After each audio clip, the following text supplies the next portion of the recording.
पंडित जी देखली ना हमार पतरवा। संध्या रिकॉर्डिंग स्टूडियो सीताराम चौराहा राधेगा।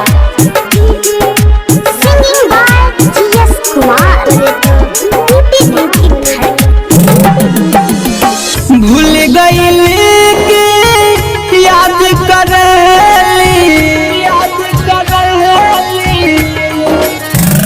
हाँ हाँ भूल गईल के याद करली जो है लौने कर यारवा। ये पंडित जी देखली न हमार पतरवा। ये पंडित जी देखली न हमार पतरवा। ये पंडित जी देखली न हमार पतरवा। ये पंडित जी राधेगा।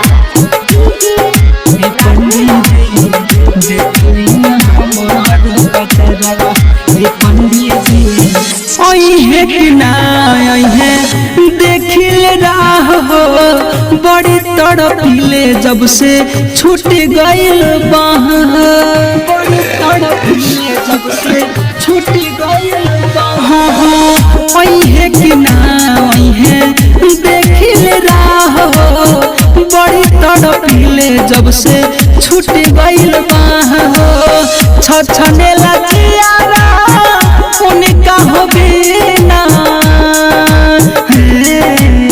छछने लजियारा उनका हो बिना पीरा होला गतरे गतरवा। ये पंडित जी देखली न हमार पतरवा। ये पंडित जी देखली न हमार पतरवा। ये पंडित जी देखली न हमार पतरवा।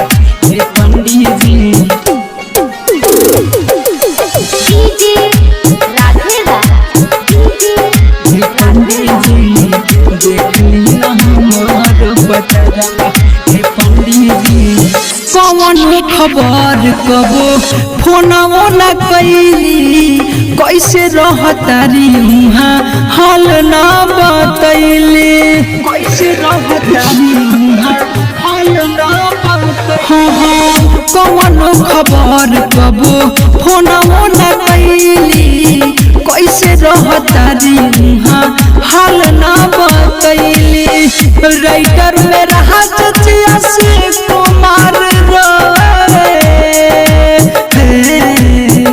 राइटर में रहा चचिया से कुमार रोवे जख्म दे गईली गहरवा।